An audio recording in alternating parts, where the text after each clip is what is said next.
सभी मसीह भाई और बहनों को जय यीशु। हम परमेश्वर पिता, परमेश्वर पुत्र और परमेश्वर पवित्र आत्मा का धन्यवाद करते हैं इस दिन के लिए, इस समय के लिए और इस टाइम के लिए। मेरे मसीह भाइयों और बहनों, हम सच्चे प्रचारक को कैसे चुने? सच्चे प्रचारक के क्या गुण होना चाहिए? आज अधिकतर प्रचारक आत्मा का प्रचार नहीं परंतु शारीरिक प्रचार करते हैं। प्रचारक लोग कहते हैं कि आज वीजा, पैसा, पासपोर्ट, नौकरी, मकान, आज ये सब मिलने वाला है प्रभु यीशु मसीह के नाम से। और आजकल के लोगों की भी यही आवश्यकता बन गई है। अब प्रचारक ने तो आपकी आवश्यकता पूरी कर दी है, अब प्रचारक की भी आवश्यकता है। प्रचारक कहता है कि जो प्रभु के लिए दान दे रहे हैं, परमेश्वर आज उनको आशीषित करेगा। ये कैसी प्रार्थना है मेरे मसीह भाइयों और बहनों? ये मेरे तो समझ से बाहर है। इनका मतलब ये है कि जो नहीं दे रहे हैं, परमेश्वर उनको चंगाई ना दे।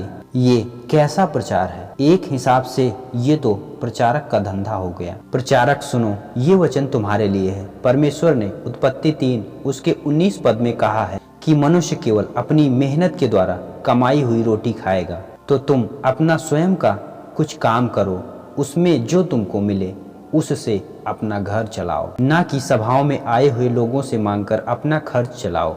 परमेश्वर ने ये नहीं कहा है। जो विश्वासी लोग हैं इस बात को बड़े ध्यान से सुनेंगे। प्रचारक आपको हमेशा कहेंगे कि आप अपने घर की प्रार्थना करवा लो। तो जरा सोचो, वे ऐसा क्यों कह रहे हैं? वे आपसे इसलिए कह रहे हैं कि आपसे कुछ पैसा ले सकें।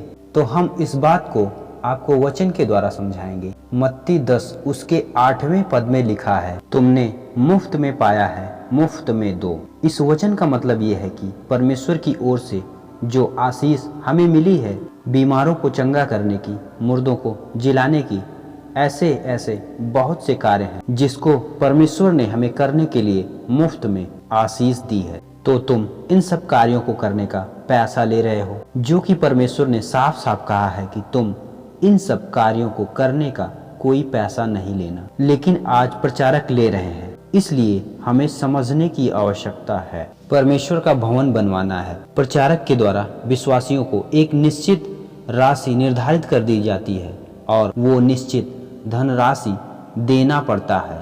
कुछ तो देते हैं और कुछ सभा छोड़कर भटक जाते हैं। लोगों को बचाने के बजाय उनको भटकाने का काम किया जा रहा है। और हम देखते हैं कि हमेशा पुराने ही विश्वासी नहीं आते, सभा में कुछ न कुछ नए भी विश्वासी आते हैं। ऐसी बातों को सुनकर नए विश्वासी जो आज पहले ही दिन आया है वो दोबारा नहीं आता है।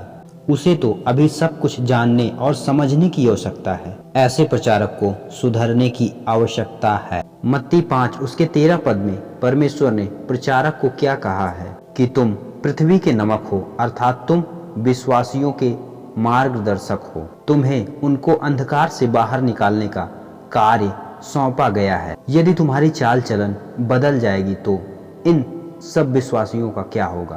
तुम तो एक अंधे मार्गदर्शक ठहरोगे। तुम कैसे सबको उद्धार की बात बता सकोगे? और तुम्हारा यह खेल कुछ ही दिनों के लिए होगा। तो हम अपना मार्गदर्शक उसे ही चुने जो हमें अंधकार से बाहर निकाल सके। जैसे हमारा पिता प्रभु यीशु मसीह है। क्या उसने मानव का रूप धारण नहीं किया? क्या उसने बड़े बड़े आश्चर्य कर्म नहीं किए? क्या उसने दुष्ट आत्माओं को नहीं निकाला? क्या उसने मुर्दों को नहीं जिलाया? तो प्रभु यीशु मसीह ने इन सब कार्यों के बदले आपसे कुछ लिया। वो आपसे सिर्फ यही मांगा, हृदय परिवर्तन, जिसको आज कुछ लोग भूल चुके हैं। प्रभु यीशु मसीह यहोवा परमेश्वर का पुत्र है।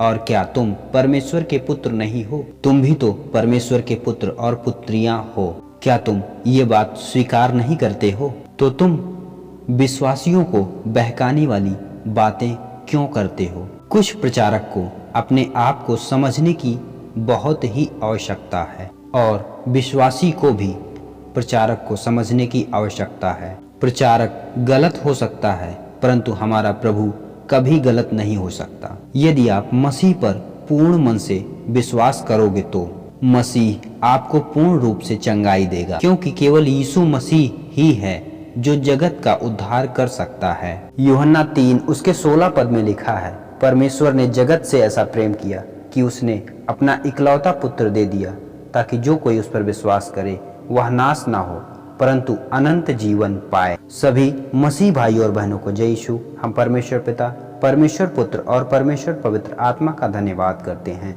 इस दिन के लिए, इस समय के लिए और इस टाइम के लिए।